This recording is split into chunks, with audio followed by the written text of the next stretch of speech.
Karis dan Salom. Sebelum saya membacakan firman Tuhan, karena ini adalah minggu pertama di awal bulan dan di tahun baru. Minggu yang baru, bulan yang baru, tahun yang baru. Izinkan saya mengucapkan have a blessed new year. Selamat tahun baru, tahun berkat, tahun anugerah dari Tuhan.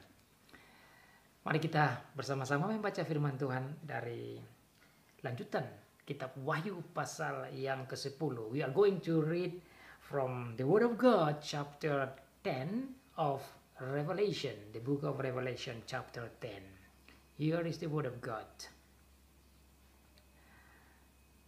Dan aku melihat seorang malaikat lain yang kuat turun dari surga, berselubungkan awan dan pelangi.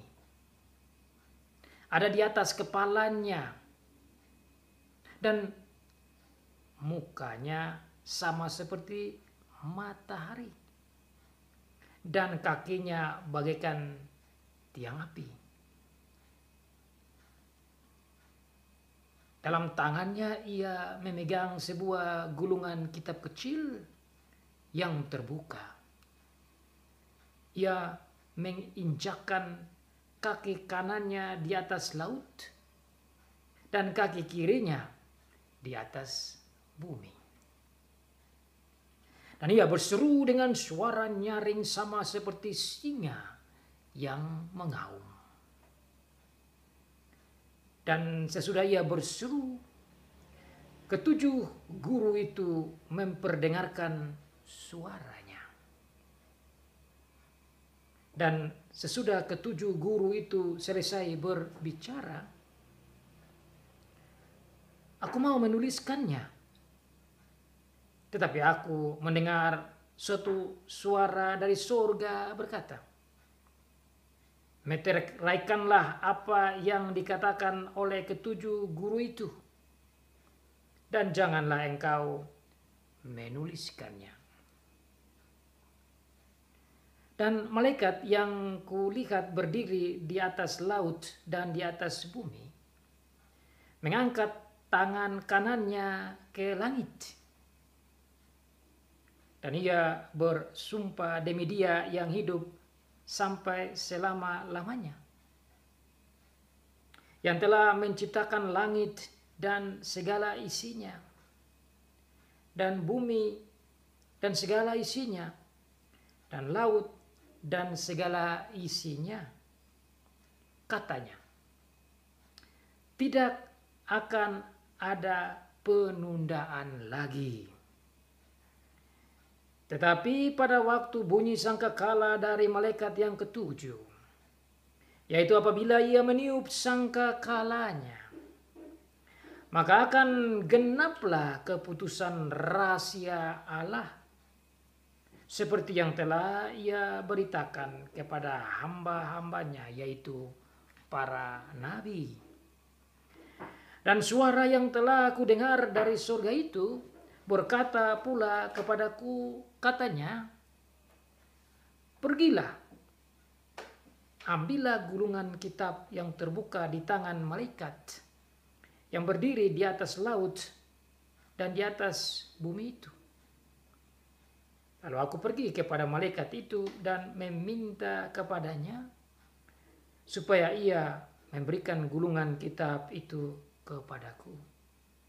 Katanya kepadaku, ambillah dan makanlah dia. Ia akan membuat perutmu terasa pahit, tetapi di dalam mulutmu ia akan terasa manis seperti madu. Lalu aku mengambil kitab itu dari tangan malaikat itu dan memakannya. Di dalam mulutku ia terasa manis seperti madu, tetapi sesudah aku memakannya, perutku menjadi pahit rasanya. Maka ia berkata kepadaku, engkau harus bernubuat lagi kepada banyak bangsa dan kaum dan bahasa dan raja. Demikianlah jawab pembacaan firman Tuhan. Diberkati bagi setiap anak Tuhan yang membaca, yang mendengar, dan yang melakukan firman Tuhan. A mighty angel coming down from heaven. Seorang malaikat yang kuat yang turun dari surga. Siapakah dia?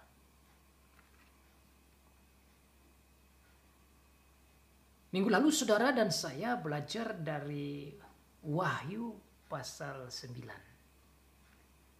Di mana di situ kita belajar secara khusus tentang sangkakala yang kelima dan sangkakala yang keenam. Sangkakala yang kelima dan sangkakala keenam adalah bagian dari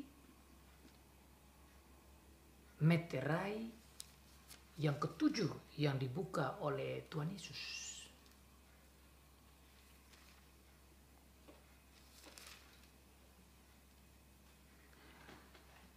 Dalam memberitahukan tentang sangkakala yang kelima dan keenam, dan sebelum dilanjutkan dengan sangkakala yang ketujuh, yang merupakan the climax of God's punishment, action of justification, yang merupakan puncak dari penghukuman Allah atas bumi pada akhir zaman. Pasal 10 diberikan oleh Rasul Yohanes kepada kita untuk memahami tentang rahasia Allah, tentang malaikat yang luar biasa kuat ini.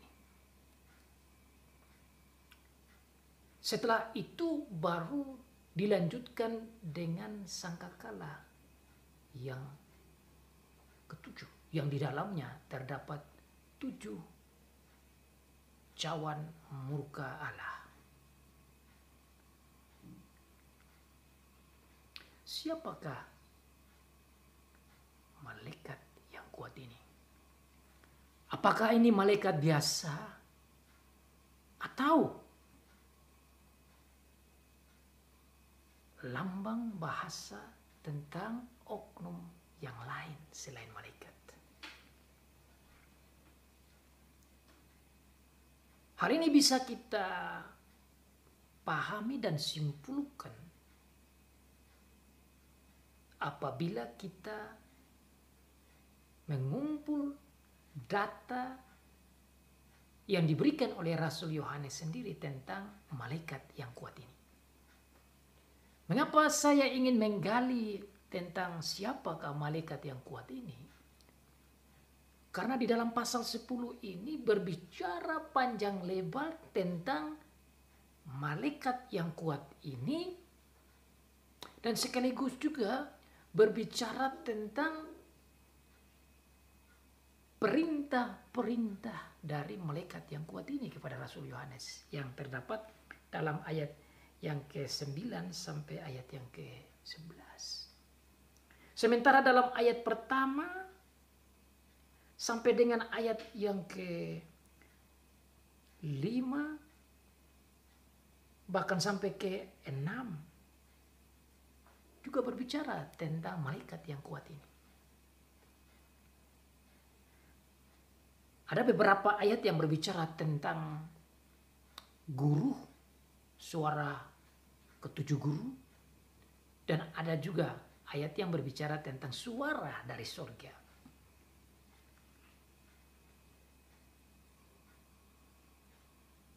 Saya membaca berulang-ulang untuk mengetahui apa arti penglihatan Rasul Yohanes dari Wahyu pasal 10 ini.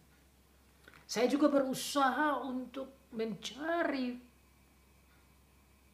pemahaman, penjelasan dari berbagai komentator atau penafsir. Untuk melihat arti-arti ayat per ayat dari Wahyu pasal 10 ini. Sementara itu saya bergumul dengan Tuhan untuk mendapat kekuatan, pemahaman, penghiburan.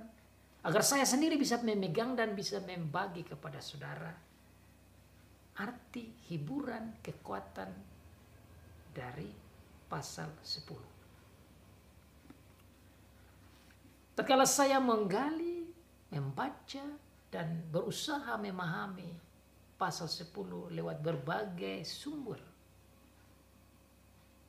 saya pun menjadi bingung karena dari berbagai informasi masing-masing memberikan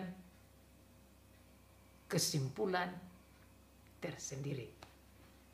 Dan dua kesimpulan penting yang muncul yaitu apakah malaikat yang kuat ini malaikat biasa atau Tuhan Yesus Kristus.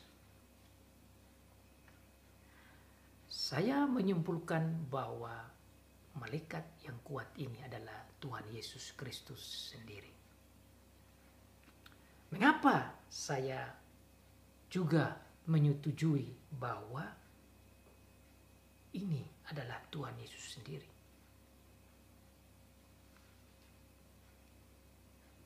Saya akan beberkan ayat per ayat untuk itu. Tetapi saya ingin menyampaikan dalam pemahaman yang saya simpulkan bahwa kata-kata yang ada di sini, suara-suara yang ada di pasal 10 ini menunjukkan suara Allah sendiri. Menunjukkan suara divine voices. Dan kita akan melihat ayat per ayat. Dan oleh karena itu pasal 10 ini sangat pivotal, sangat penting, sangat luar biasa. Karena Rasul Yohanes mendengar perintah demi perintah dari Tuhan sendiri, baik dari Tuhan Yesus dan dari Bapa, dan saya juga berpikir tentu dari Roh Kudus, yaitu Allah Tritunggal. Oleh karena itu saudara, dalam pasal 10 ayat 1 sampai ayat yang terakhir, saya mengambil kesimpulan bahwa ini adalah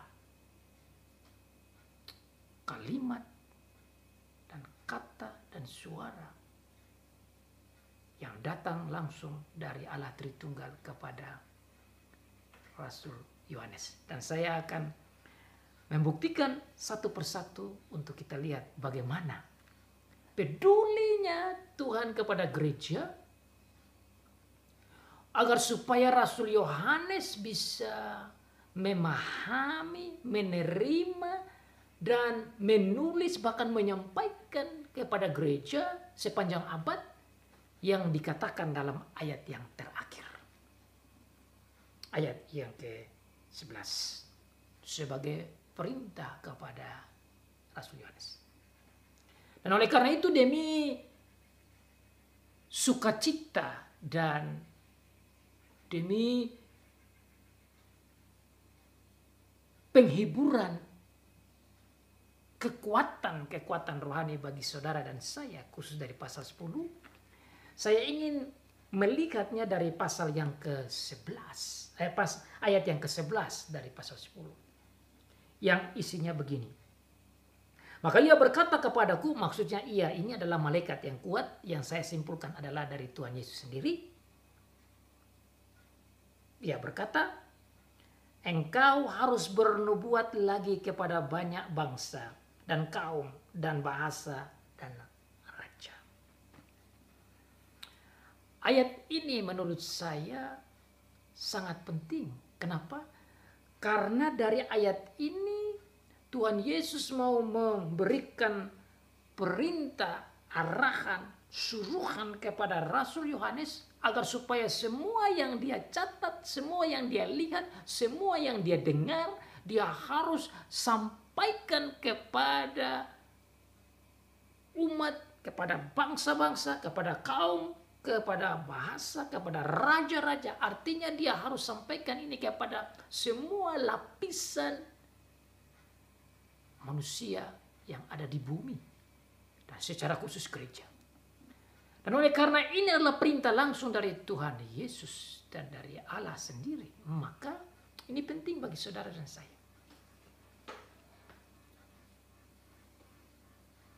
Ini adalah hiburan. Ini adalah kekuatan. Ini adalah bukti perhatian dari Allah Tritunggal. Dan oleh karena itu dalam pasal 10 Tuhan sendiri datang.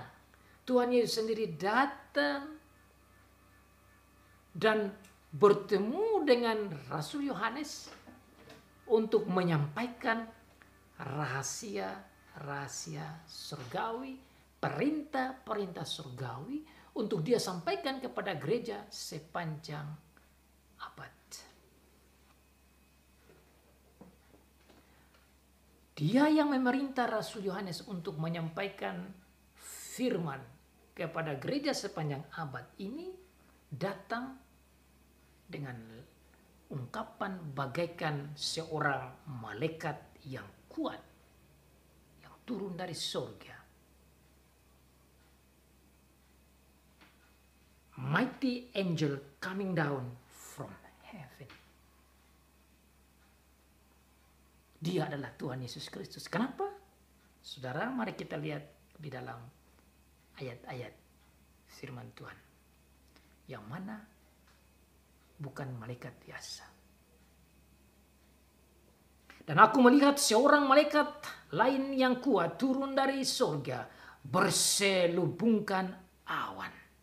Dan pelangi ada di atas kepalanya. Dan mukanya sama seperti matahari. Dan kakinya bagaikan tiang api.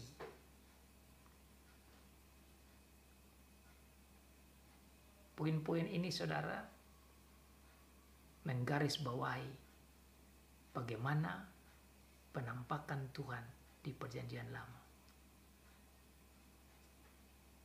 Tuhan Yesus naik ke surga berselubungkan awan. Kisah Para Rasul pasal yang pertama. Wahyu pasal yang pertama. Bahkan dikatakan dia akan kembali dengan awan. Bukti bahwa malaikat yang kuat ini adalah Tuhan Yesus. Malaikat ini juga berselubung pelangi. Saudara ingat pelangi terdapat dalam Kejadian pasal yang ke-9 tatkala air bah surut dan Tuhan katakan dengan tanda busur pelangi ini dia tidak akan menghukum bumi dengan air bah lagi. Bukti kasih karunia Allah lewat pelangi. Saudara baca juga di dalam Wahyu pasal yang keempat tentang takhta Allah. Di sana ada pelangi, lambang kehadiran Allah. Makanya saudara, malaikat yang kuat ini saya melihat sebagai Tuhan Yesus sendiri. Mukanya sama seperti matahari. Saudara masih ingat khotbah di dalam Wahyu pasal yang pertama, tatkala Tuhan Yesus datang dan menunjukkan dirinya kepada Rasul Yohanes. Dalam penglihatan Rasul Yohanes dikatakan bahwa wajahnya bersinar-sinar bagaikan matahari.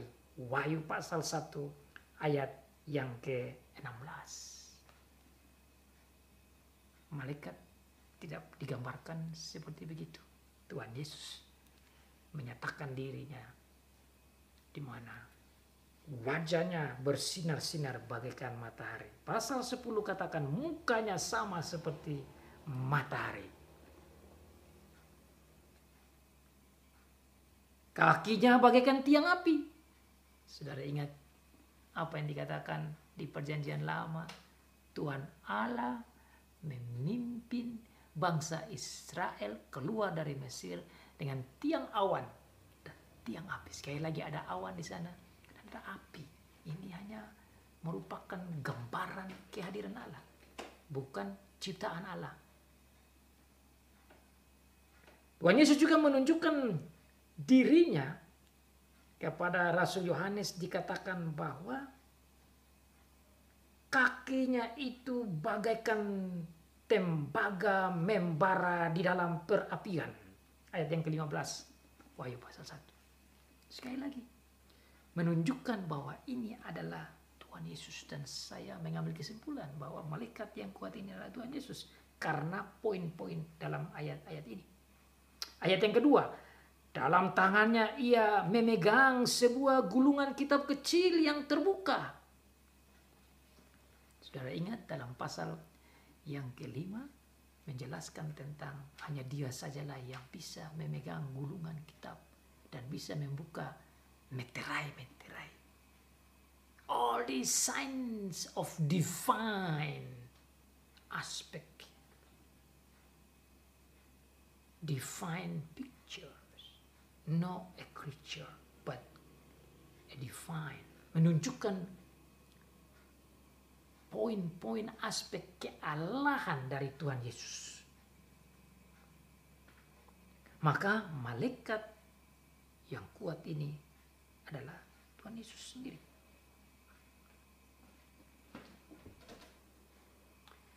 Ia menginjakkan kaki kanannya di atas laut dan kaki kirinya di atas bumi. Ia menginjakkan kaki kanannya di atas laut dan kaki kirinya di atas bumi. Ini menunjukkan dia menguasai laut dan bumi. Dialah pencipta, dialah Allah. Dia bukan oknum biasa. Dialah Tuhan Yesus Kristus. Dan ia berseru dengan suara nyaring sama seperti singa yang mengaum. Saudara masih ingat? Dalam pasal yang kelima juga menjelaskan tentang anak domba, singa dari Yehuda, Tuhan Yesus Kristus sendiri.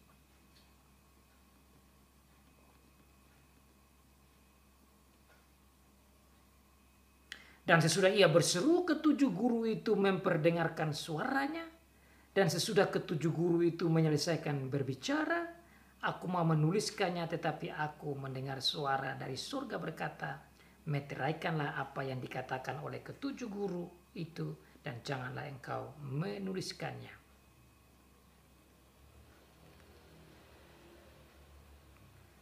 Sebelum kita menggali akan ayat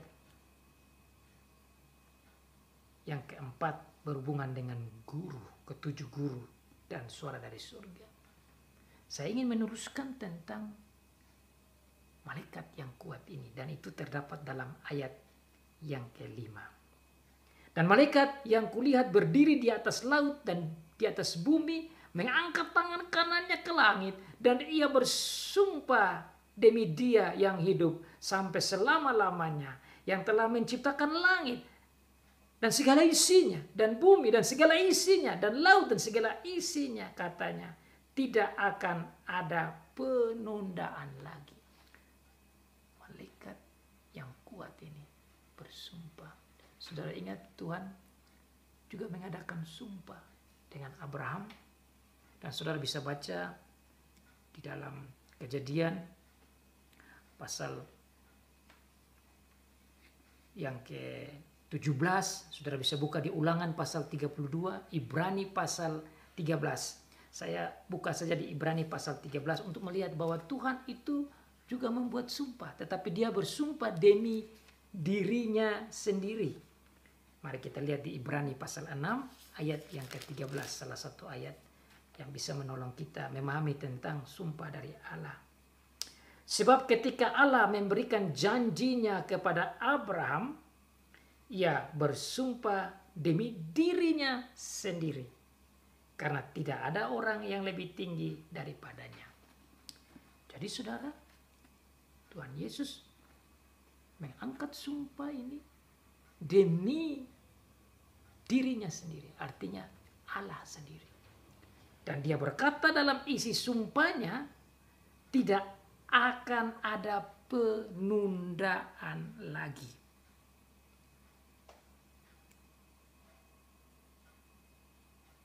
There will be no more delay.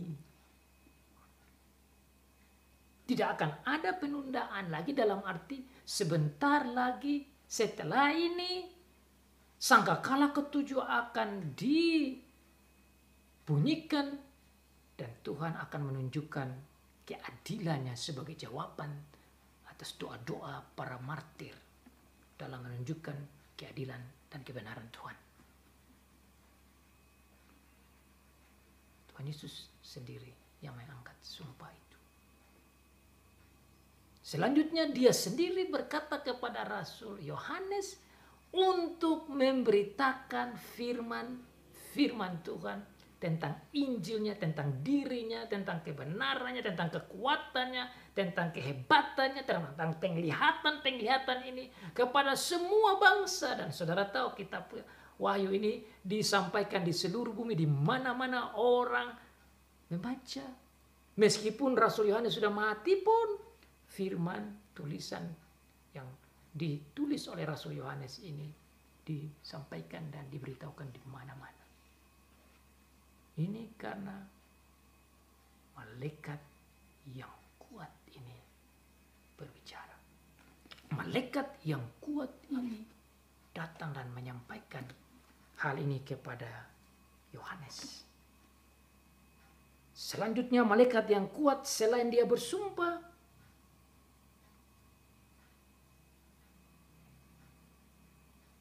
dia juga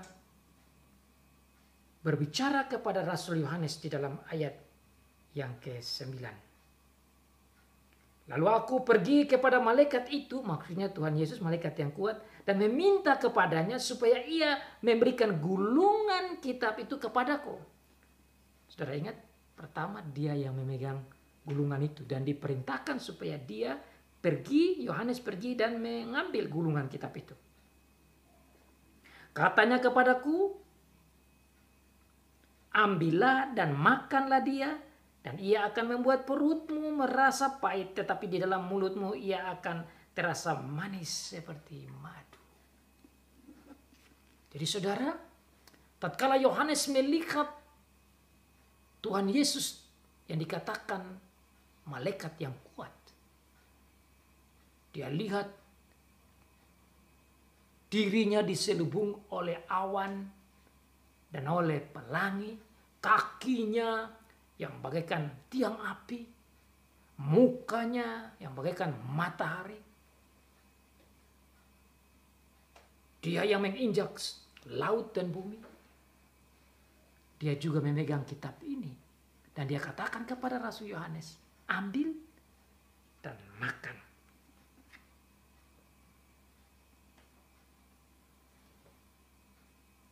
Lalu aku mengambil kitab itu, ayat 10, dari tangan malaikat itu dan memakannya di dalam mulutku. Ia terasa manis seperti madu. Tetapi sesudah aku memakannya, perutku menjadi pahit rasanya. Jadi saudara boleh bayangkan Rasul Yohanes datang ke Tuhan Yesus, mengambil kitab itu, dan Tuhan Yesus menyuruh dia memakannya. Dan Tuhan Yesus katakan bahwa tatkala kamu makan akan terasa manis seperti madu, dan sampai ke perut akan terasa pahit. Kenapa kok kitab itu terasa manis dan pahit? Kitab saudara tidak lain adalah firman Tuhan. Dan saudara bisa lihat di dalam Mazmur, contohnya selalu Mazmur katakan firman Tuhan itu manis bagaikan madu. Saya mau baca satu ayat firman Tuhan supaya saudara bisa melihat bagaimana firman Tuhan itu manis. Mazmur pasal 19 ayat yang ke-11 bunyinya demikian. Lebih indah daripada emas, ini maksudnya firman Tuhan. Bahkan daripada banyak emas tua. Dan lebih manis daripada madu, bahkan daripada madu tetesan dari sarang lebah. Itulah firman Tuhan. Firman Tuhan digambarkan sebagai madu yang manis. Madu yang manis itu tatkala dimakan, tatkala diterima, betapa indahnya firman Tuhan, Injil Tuhan diterima oleh orang percaya dan dipercayai. Maka itu menjadi berkat bagi orang yang menerima Injil. Tetapi bagi orang yang tidak menerima Injil itu bisa menjadi pahit. Karena di dalamnya itu ada penghukuman. Di dalamnya itu ada keadilan. Maka saudara, ayat ini menunjukkan betapa dalamnya kasih Tuhan Yesus kepada gereja, untuk gereja selalu mendengar, menerima, dan percaya akan firman Tuhan supaya bisa menjadi madu. Dan kalau tidak percaya dan melawan itu menjadi pahit. Dan oleh karena itu madu ini, bahkan yang pahit ini harus disebarluaskan, harus disampaikan ke seluruh bumi, kepada bangsa dan kaum dan bahasa dan raja-raja dan semua lapisan penduduk bumi. Untuk mengetahui tentang rahasia Injil. Rahasia kehendak Allah yang dibicarakan di dalam ayat sebelumnya. Tetapi pada waktu bunyi sangkakala dari malaikat yang ketujuh, yaitu apabila ia meniup sangkakalanya, maka akan genaplah keputusan rahasia Allah. The mystery of the will of God will be accomplished. Akan digenapi. Seperti yang telah diberitakan kepada hamba-hambanya, yaitu para nabi. Jadi tatkala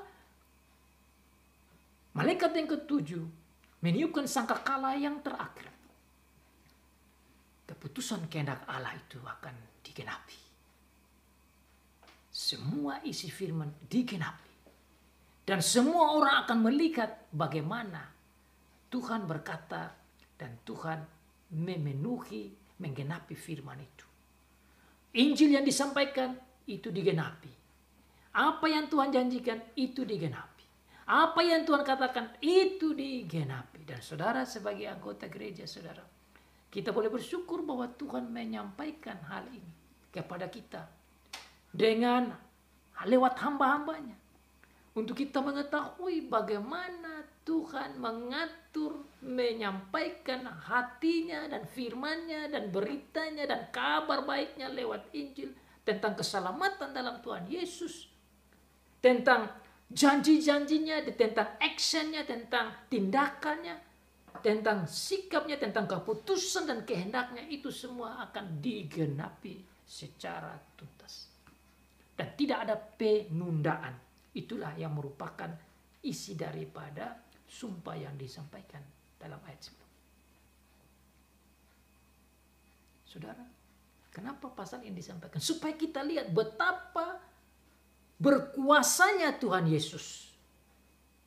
Betapa dia memiliki kuasa di surga dan di bumi. Betapa hebatnya Tuhan Yesus. Betapa dalamnya perhatian Tuhan Yesus kepada gereja. Dan bersama dengan Tuhan Yesus juga Bapa memperhatikan gereja. Allah Bapa memperhatikan gereja. Dan di situ saudara bisa lihat dengan bahasa simbol yang kata 7 guru. Saya melihat suara ke-7 guru sebagai suara dari Allah.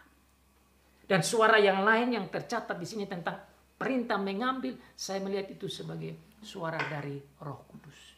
Jadi saudara, dalam pasal 10 ini saya menafsir dan menyimpulkan bahwa di dalamnya ada action dari Bapa, dari Anak, dan dari Roh Kudus. Allah Bapa berbicara, Roh Kudus berbicara, Tuhan Yesus berbicara. Dan tatkala Bapa berbicara bagaikan 7 guru, 7 guntur, itu dikatakan dia harus memeteraikan dan tidak boleh tulis. Tapi itu bagaimana Bapa sendiri berbicara kepada Rasul Yohanes. Dan bersama dengan Bapa ada Roh Kudus berbicara. Bersama dengan Bapa dan Roh Kudus, Tuhan Yesus juga berbicara kepada Rasul Yohanes. Dan di dalam pembicaraan ini saya melihat di ayat yang terakhir bahwa Yohanes mendengar ini, Yohanes harus memberitakan, menyampaikan, bernubuat, bersaksi supaya semua yang ada di bumi mendengar, melihat akan kuat kuasa Tuhan sebagai Sang Pencipta, Sang Penebus, Sang Pengudus yang benar dan yang adil dan yang tidak main-main dengan keadilan dan kebenaran itu. Dan dia akan menunjukkan kuat kuasanya tatkala sangkakala yang ketujuh ditiup. Saudara, apa pentingnya untuk kita belajar ini? Saudara dan saya boleh dikuatkan apalagi di tahun yang baru. Kita mendapat kekuatan bahwa Tuhan Allah Tritunggal kita tidak pernah meninggalkan kita. Dengan datangnya malaikat yang kuat atau Tuhan Yesus menunjukkan dia perhatikan gereja. Dengan datangnya suara ketujuh guru menunjukkan dia perhatikan kita. Dengan datangnya suara dari surga mengatakan harus makan kitab itu dan disampaikan kepada dunia, menunjukkan betapa firman Tuhan yang disampaikan oleh Roh Kudus kepada hamba-hamba Tuhan, kepada nabi-nabi perjanjian lama bahkan perjanjian baru termasuk Yohanes harus menyampaikan. Sehingga mengetahui tentang tanda-tanda zaman, sehingga mengetahui tentang jalan yang lurus, sehingga mengetahui tentang keselamatan, sehingga mengetahui tentang dalamnya kasih Allah, sehingga mengetahui tentang program Allah, sehingga mengetahui tentang kuat kuasa Tuhan Yesus sebagai yang dapat kuasa di surga dan di bumi, sehingga siap menghadapi akhir zaman. Sehingga tidak perlu takut, sehingga tidak perlu ragu, sehingga tidak perlu khawatir tatkala kita mengisi waktu-waktu di akhir zaman. Dengan demikian saudara, di tahun yang baru 2021, COVID-19 sudah memakan banyak orang. Saudara melihat keadilan Allah muncul. Peperangan telah terjadi. Virus-virus telah terjadi. Kelaparan telah terjadi. Semua sudah menunjukkan bukti-bukti akhir zaman kedatangan Tuhan Yesus yang kedua kali. Dengan dia datang lewat pasal yang ke-10. Dengan suaranya, dengan perintahnya. Saudara dan saya boleh rasa terhibur bahwa dia tidak meninggalkan kita. Dia sayang dengan kita. Mari kita tetap setia kepada dia. Mari kita mengisi tahun yang baru ini sebagai tahun anugerah, sebagai tahun berkat.